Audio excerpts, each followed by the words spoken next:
सारा प्रणाम।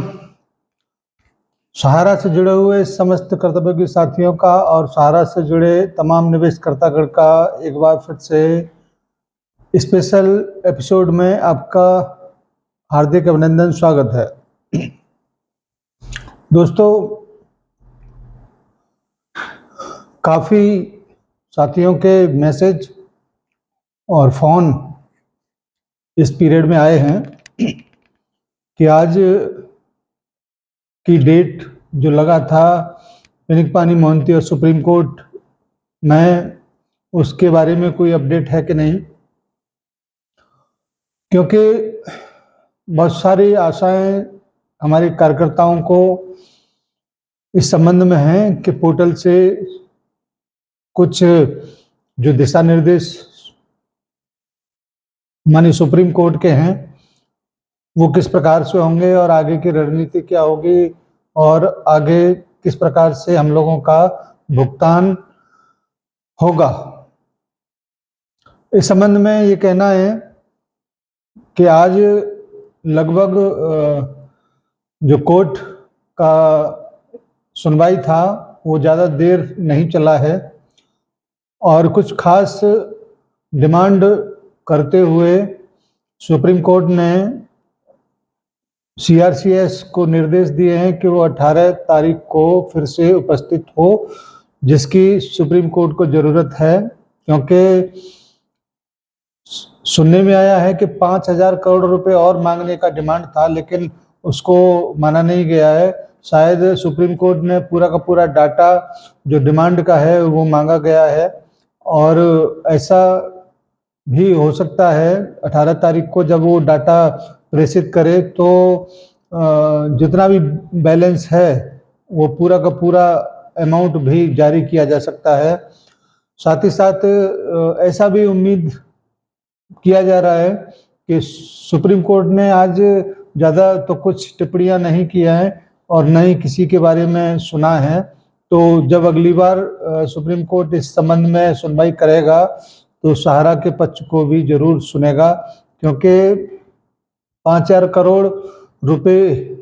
का जो भुगतान है वो लगभग 2 साल के पीरियड में हुआ है और जबकि सुप्रीम कोर्ट इस बात का भी संज्ञान जरूर लेगा कि 1,08,000 से अधिक लोगों का भुगतान पेंडिंग है। इस प्रकार से बहुत ही धीमी रफ्तार से अगर ये कार्रवाई पेमेंट का चलेगा तो आप कितने दिन में भुगतान कर पाएंगे, इस प्रकार की टिप्पणियां के बारे में सुना गया है। क्योंकि हम लोग भी सुप्रीम कोर्ट की शेयरिंग में शामिल होने वाले थे, लेकिन काफ़ी मशक्क़त करने के बाद भी, क्योंकि वो बहुत ही कम पीरियड के लिए चला है, हमने जब सारी कोर्ट रूम को जब चेक किया तो कहीं पर भी उस संबंध में कोई जानकारी हमको नहीं मिला, क्योंकि 5-10 मिनट के अंदर ये सारा टिप्पणियां होके मामला समाप्त कर दिया गया और अग्रिम जो डेट है वो 18/8 यानी कि केवल 7 दिन के बाद इस संबंध में सुनवाई होगी और पूरी तैयारी के साथ होगी। साथियों, मुद्दा आपके लिए ये ज़्यादा मायने नहीं रखता, क्योंकि सहारा से भी मामला ही सबसे बड़ा मुद्दा है और सहारा से भी मामले को लेकर जब कोई डिसीजन, जब कोई आदेश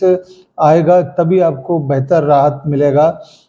आपका जो भुगतान का जो प्रक्रिया है, अगर सहारणीय परिवार के माध्यम से अगर होता है तभी आपको राहत मिलने की पूरी संभावना है। पूरी संभावना नहीं, पूरा तय है कि तभी राहत मिलेगा, क्योंकि सुप्रीम कोर्ट इस बात को शायद भली भांति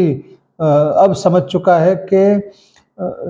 पोर्टल के माध्यम से जो भुगतान का प्रक्रिया है वो अगले 20 साल में भी पूरा नहीं हो पाएगा। इसीलिए कुछ खास दिशा निर्देश या कुछ खास बातचीत करने के लिए ही 18 तारीख को सभी पक्षों को बुलाया गया है। हम ऊपर वाले से ये जरूर दुआ करेंगे कि 18 तारीख को जब हेयरिंग हो तो एक ठोस नतीजा हमारे निवेशकर्ताओं का और कार्यकर्ताओं के हितों की सुरक्षा के लिए दिया जाए, जिससे उनका रोजगार भी बना रहे और हमारे जमाकर्ताओं का भुगतान भी उनके दरवाजे पर पहुंचाया जा सके। इस प्रकार का अगर कोई व्यवस्था होता है तो शायद इससे बेहतर कोई और बात नहीं हो सकती। सहारा और सेबी मामले को लेकर भी इस संबंध में अभी कोई लेटेस्ट इन्फॉर्मेशन तो नहीं है, क्योंकि इस संबंध में कोई बातचीत भी नहीं हुई है। तो ऐसा भी हो सकता है कि सहारा सेबी का जो मामला मध्यस्थता के मामले में जो पेंडिंग में पड़ा हुआ है, उसको सुनने के बाद में ही इधर आपको कुछ और दिशा निर्देश देखने को सुनने को मिले। तो ये तय हो रहा है कि धीरे धीरे आपकी जो समस्याएं हैं वो धीरे धीरे करके एक जगह पर आकर इकट्ठा होता जा रहा है और जब उस समस्याओं के बारे में सुप्रीम कोर्ट के पास इस संबंध में बात किया जाएगा तो कोई न कोई रास्ता ऐसा जरूर निकलेगा जहां से हमारे करोड़ों लोगों को राहत मिल सके। हम अपने तरफ से भरकस कोशिश करते हैं कि जो भी अपडेट सुप्रीम कोर्ट की साइड से आए आपके पास अविलंब पहुंचाया जाए, लेकिन कभी कभी ऐसा हो जाता है कि सूचनाओं को आने में भी देर लगता है, खोजने में भी देर लगता है। तो ऐसा हो सकता है कि आपको लगेगा कि पता नहीं आज हुआ कि नहीं हुआ, मगर बहुत सोचने समझने के बाद ही हम लोग आपके बीच में अपनी बातों को लेकर आते हैं। सभी मेरे कर्तव्योगी साथियों से मेरा विनम्र अनुरोध है कि इस प्रकार की तमाम तरीके की बातें मार्केट में या सोशल मीडिया पर जब आधी अधूरी बातों को लेकर कोई बात होती है तो तमाम कन्फ्यूजन क्रिएट होते हैं। इन सारी चीज़ों को रोकने के लिए आपका ये दायित्व बनता है कि जो भी सूचना हो उसको जांचें परखें, तभी आप आगे की तरफ फॉरवर्ड करें। साथियों, ये बात आपको भी समझना पड़ेगा कि हमारे भी बहुत सारे कर्तव्य हैं कि हम झूठी बातों को, झूठी चीज़ों को इधर उधर फॉरवर्ड ना करें और भली बात समझने के बाद में ही अपनी बातों को अपने कार्यकर्ताओं तक या निवेशकर्ताओं तक पहुंचाने का काम करें। आपके लिए हम लोग इस प्रकार की न्यूज लेके आते हैं, इस प्रकार का खबर लेके आते हैं और मैं अपने साथियों से भी ये जरूर कहना चाहूँगा कि जो भी खबर आपको हमारे माध्यम से मिलता है वो अपने निवेशकर्ताओं तक और कार्यकर्ताओं तक अवश्य शेयर करें, जिससे कि ज़्यादा से ज़्यादा लोगों के पास इस प्रकार की खबर पहुंच सके। अब